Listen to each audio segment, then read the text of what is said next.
जय श्री हरि दोस्तों, स्वागत है आप सभी का आपके अपने चैनल हमारे संस्कार में। आज हम आपके सामने प्रस्तुत करने जा रहे हैं भगवान बुद्ध के संदेशों से भरी हुई कुछ प्रेरक और प्रेरणादायक कथाएं, जो कि बच्चों से लेकर बड़ों तक सभी के लिए शिक्षा प्रदान करने वाली हैं। सबसे पहले हमारे संस्कार चैनल की तरफ से आप सभी को बुद्ध पूर्णिमा की हार्दिक शुभकामनाएं। क्या आप जानते हैं कि आज के दिन न केवल पूर्णिमा होती है, बल्कि उसके साथ साथ ज्ञान, शांति और करुणा का पावन पर्व भी है। तो आइए हम आपको सुनाते हैं इस पावन अवसर पर भगवान बुद्ध से जुड़ी हुई कुछ शिक्षाप्रद कहानियाँ, जो कि हमारे दिमाग को शांत करती हैं, समस्याओं का निवारण करती हैं और हमारे जीवन को एक नई दिशा देती हैं। तो चलिए सबसे पहले बुद्ध और भिक्षु चक्षुपाल की कथा सुनाते हैं। एक बार भगवान बुद्ध जैतवन विहार में रह रहे थे, यानी कि वे वहीं पर अपनी तपस्या कर रहे थे। तभी उसी दौरान भिक्षु चक्षुपाल भगवान बुद्ध से मिलने के लिए आए। उनके आगमन के साथ साथ उनकी दिनचर्या, यानी कि वो दिन में क्या करते हैं, उनके दिन के क्रियाकलापों के बारे में, उनके व्यवहार के बारे में और गुणों की भी चर्चा हुई। भिक्षु चक्षुपाल अंधे थे। एक दिन विहार के कुछ भिक्षुओं ने उनकी कुटिया के बाहर, जहां वो रहते थे, कुछ मरे हुए कीड़ों को देखा और उन्होंने उसका इल्जाम चक्षुपाल पर लगा दिया और अपने आदतों के अनुसार उनकी निंदा करनी शुरू कर दी कि उन्होंने इन जीवित प्राणियों की हत्या की है। लेकिन उसी समय भगवान बुद्ध वहां से गुजरे और निंदा कर रहे उन भिक्षुओं को अपने पास बुलाया और बड़े ही विनम्र स्वर में पूछा, क्या तुमने भिक्षु को कीड़े मारते हुए देखा है? तब वो सभी एक सोच में पड़ गए और उन्होंने एक ही साथ कहा कि नहीं प्रभु, हमने तो नहीं देखा। इस पर भगवान बुद्ध ने उन साधकों, उन भिक्षुओं से कहा कि जैसे तुमने उन्हें कीड़ों को मारते हुए नहीं देखा, तो किसी बिना प्रत्यक्ष प्रमाण के तुम उन पर क्यों आरोप लगा रहे हो, यानी कि उनकी निंदा क्यों कर रहे हो? जैसे तुम लोगों ने उनको कीड़े मारते हुए नहीं देखा, उसी प्रकार चक्षुपाल ने भी उन्हें मरते हुए नहीं देखा। वो तो बेचारा जानता तक नहीं, क्योंकि शायद तुम लोग नहीं जानते कि चक्षुपाल अंधा है और उन्होंने कीड़ों को जानबूझकर नहीं मारा है। इसीलिए उनकी निंदा करना या उनके बारे में कटु वचन बोलना अच्छा नहीं है। यह सरासर गलत है। भिक्षुओं ने तब बड़ी विनम्रता से पूछा कि चक्षुपाल अंधे क्यों हैं? वो तो इतनी पूजा पाठ करते हैं और इतना भगवान का स्मरण करते हैं। तब भगवान बुद्ध ने उन्हें समझाया कि इस जन्म में अथवा पिछले जन्म में उसके द्वारा किए गए कुछ पापों की वजह से वह इस जन्म में अंधा है। भगवान बुद्ध ने चक्षुपाल के बारे में कहा कि वे पूर्व जन्म में एक चिकित्सक, यानी एक डॉक्टर थे और एक अंधी औरत ने उनसे वादा किया था कि यदि वे उसकी आंखें ठीक कर देंगे तो वह और उसका परिवार उनके दास बन जाएंगे, जैसे वो कहेंगे वो वैसे ही करेंगे। तब उन्होंने जब उसका इलाज किया तो उस औरत की आंखें पूरी तरह से ठीक हो गई, पर उसने दासी बनने के भय से यह नहीं बताया कि वह देख सकती है और उन्होंने चक्षुपाल के कहने के बावजूद भी यह सब मानने से इनकार कर दिया और उसने कहा कि मुझे अभी भी दिखाई नहीं दे रहा है, मैं जैसी अंधी थी वैसी की वैसी ही हूँ। अब डॉक्टर को तो पता था कि उस औरत की आंखें ठीक हो गई हैं और वह उसके दासत्व को स्वीकार करने की बजाय उससे बचने के लिए झूठ बोल रही है। उसे सबक सिखाने के लिए, या इस बात को यूँ कहें कि उससे बदला लेने के लिए, चक्षुपाल ने उसे दूसरी दवाई दे दी। उस दवाई के देते ही उस महिला की आंखें फिर से चली गई, यानी कि वह दृष्टिहीन हो गई और वह कितना ही रोई पीटी। उसने खूब मान मनोबल की और उस डॉक्टर की खूब ही खुशामद की। लेकिन चक्षुपाल का दिल था कि कुछ क्रोध के कारण, कुछ उसके झूठ बोलने के कारण, कुछ उनके एक जो प्राणी का स्वभाव होता है कि इसने अगर मेरे साथ गलत किया है तो मैं क्यों सही करूं, उसकी वजह से चक्षुपाल का जरा भी दिल नहीं पसीजा। इस पाप के फलस्वरूप अगले जन्म में उस डॉक्टर यानी चिकित्सक को अंधा बनना पड़ा। यह थी भगवान बुद्ध और चक्षुपाल की कहानी। इस कहानी से हमें प्रेरणा मिलती है कि हमें किसी के साथ भी बदले की भावना से कुछ भी ऐसा नहीं करना चाहिए। जिसके लिए हम जो अच्छा कर सकें वह परमात्मा की सेवा होती है, और अगर हम अपने बदले की भावना के लिए उसे फिर से उसी राह पर उसी जगह लाकर खड़ा कर देते हैं तो यह भगवान की नज़र में महापाप है। इसीलिए हमें संकल्प लेना चाहिए कि हमें किसी के झूठ बोलने से या हम किसी के द्वारा हमें दुख पहुंचाने से हमें उससे बदले की भावना नहीं रखनी चाहिए। चलिए अब हम सुनाते हैं परिश्रम और धैर्य की कहानी। एक बार भगवान बुद्ध अपने अनुयायियों के साथ यानी उनके जो चेले थे उनके साथ किसी दूसरे गांव में शांति और सौहार्दता का उपदेश देने जा रहे थे। उस गांव के पूर्व ही मार्ग में उन लोगों को जगह जगह बहुत सारे छोटे बड़े गड्ढे खुदे हुए दिखाई दिए। तब बुद्ध के एक शिष्य ने आश्चर्य से उन गड्ढों को देखकर और भगवान बुद्ध से प्रश्न किया कि हे भगवान, ये इस तरह के गड्ढे जगह जगह खुदे हुए होने का क्या मतलब है? अगर ये गड्ढा कोई वैसे खोदता तो एक ही जगह खोदता, फिर किसी ने इन्हें जगह जगह क्यों खोद रखा है? तब बुद्ध भगवान अपनी शांत वाणी में बोले कि कोई व्यक्ति पानी की तलाश में इन गड्ढों को खोद रहा था, लेकिन उसमें धैर्य की कमी थी। अगर वह धैर्यपूर्वक शांत मन से एक ही जगह जितनी गहराई के ये गड्ढे बनाए हैं एक ही जगह प्रयास करता तो जिस मकसद से उसने गड्ढा खोदना शुरू किया था उसे पानी अवश्य मिल जाता।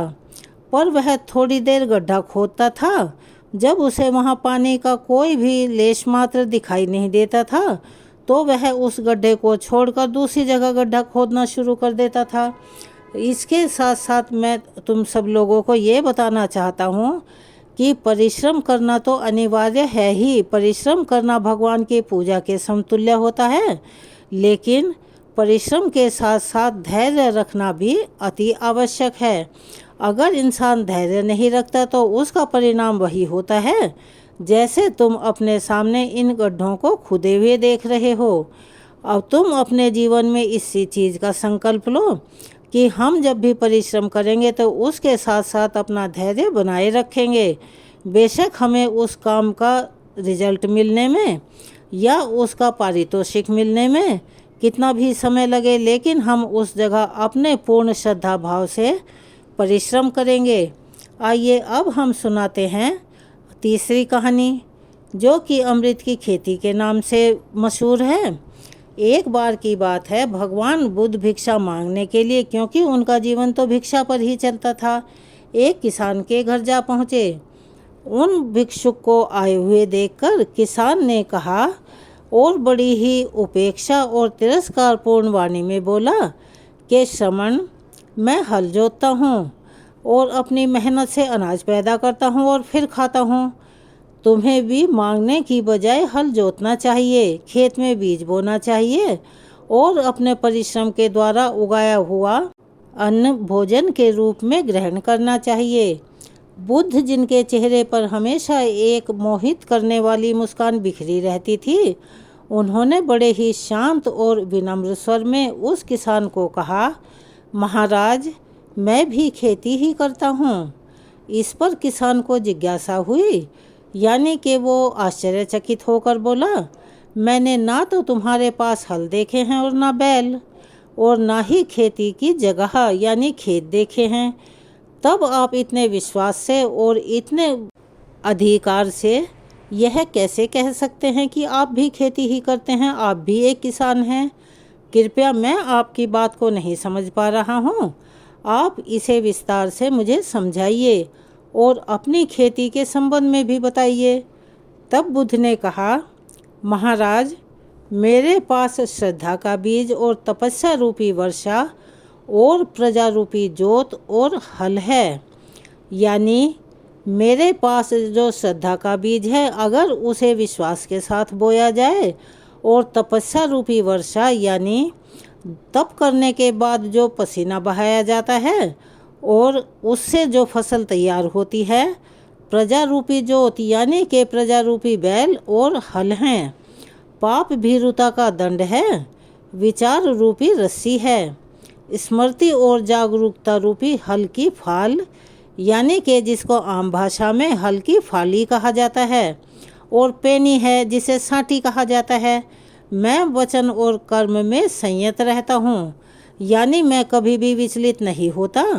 मैं अपनी इस खेती को बेकार घास से मुक्त रखता हूँ, यानी मैं जिसको शिक्षा देता हूँ उसे सद्मार्ग पर चलने की ही सीख देता हूँ, और आनंद की फसल काट लेने तक प्रयत्नशील रहने वाला हूँ, यानी कभी भी मैं लापरवाही नहीं करता हूँ।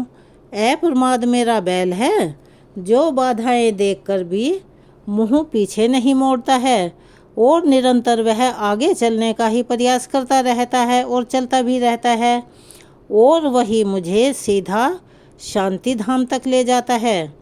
इस प्रकार मैं अमृत की खेती करता हूँ। किसान ने भगवान बुद्ध की बात सुनी और नतमस्तक होकर उनके हाथ जोड़ दिए, फिर पैरों में गिरकर दंडवत प्रणाम किया और कहा, महाराज, आज मेरा जीवन सार्थक हो गया, यानी कि सफल हो गया। आप जैसे भिक्षु, आप जैसे गुरु ने मेरे द्वार पर आकर मुझे दर्शन दिए। तो यह थी अमृत की खेती की कहानी। अब हम आपको सुनाने जा रहे हैं एक और कहानी दान की महिमा के बारे में, कि कौन लोग को जब किसी भिक्षु को या भगवान के निमित्त कोई भी दान पुण्य करते हैं तो उनकी भावना कैसी होनी चाहिए, और उनके द्वारा किया गया दान प्रभु कब स्वीकार करते हैं और उन्हें उसका सही परिणाम मिलता है। भगवान बुद्ध का जब पाटलिपुत्र में शुभागमन हुआ तो हर व्यक्ति अपनी अपनी सांपत्तिक स्थिति के अनुसार, यानी कि जैसा जिसके पास धन था, जितनी संपत्ति थी, उसी के अनुसार उन्हें उपहार देने की योजना बनाने लगा।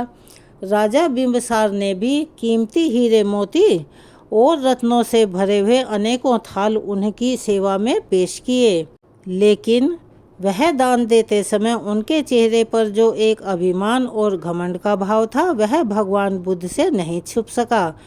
तो भगवान बुद्ध ने उनके द्वारा किए गए दान के सभी पात्र एक हाथ से सहर्ष स्वीकार किए।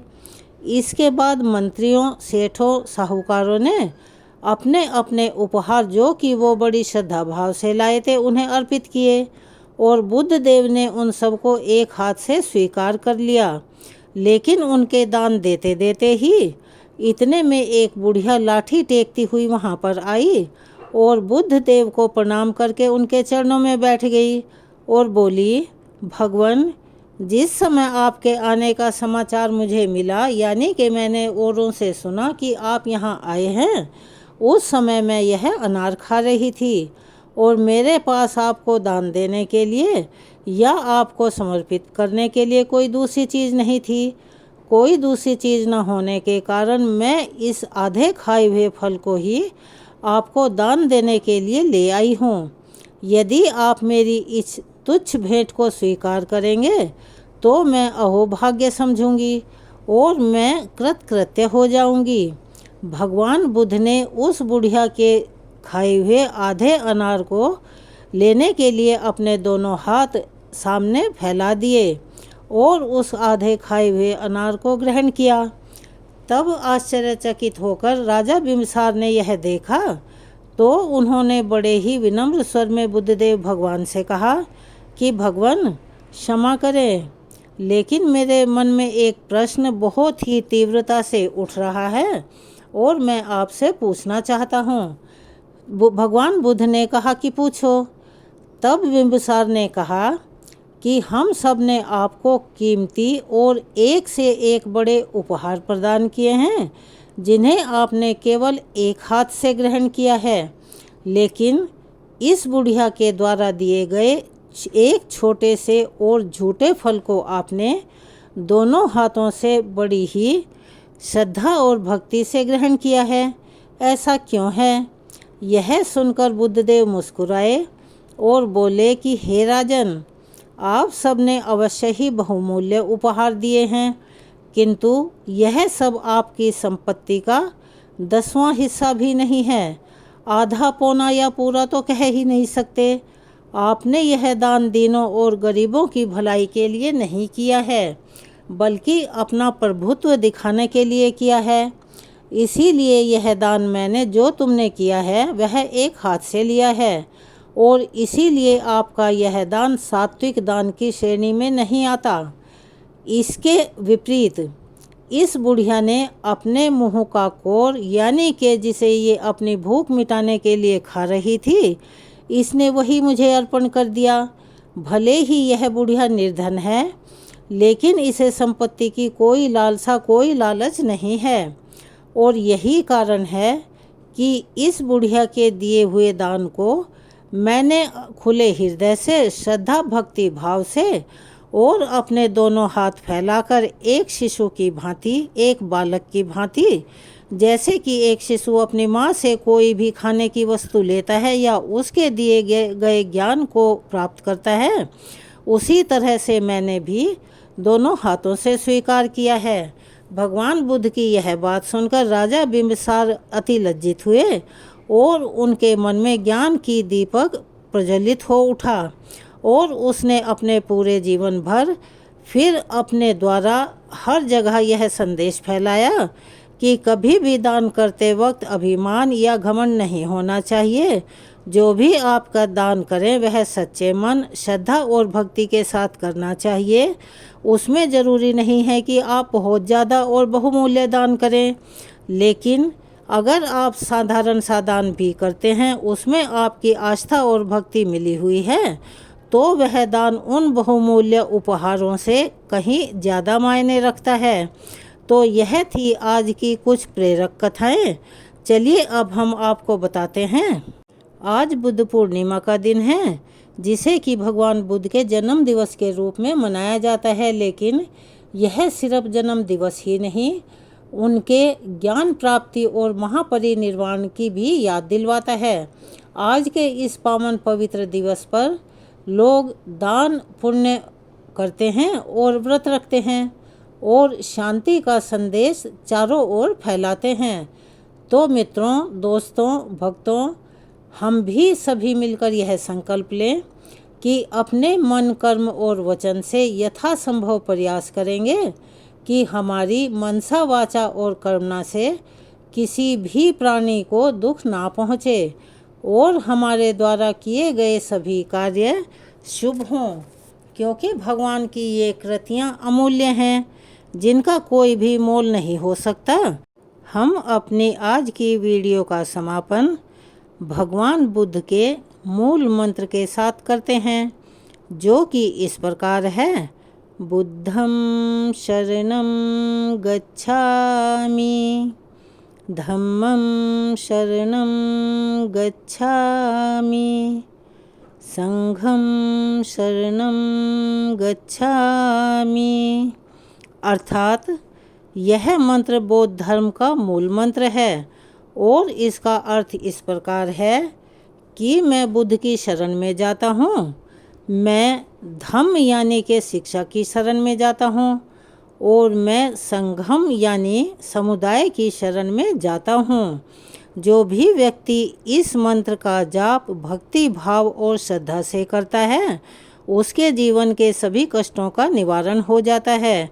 अंत में हम आपसे एक निवेदन करना चाहते हैं कि यदि आप चैनल पर नए हैं तो प्लीज़ चैनल को सब्सक्राइब करें, वीडियो को लाइक करें, ज़्यादा से ज़्यादा शेयर करें, कमेंट्स बॉक्स में जय हो बुद्ध भगवान की लिखना ना भूलें। धन्यवाद।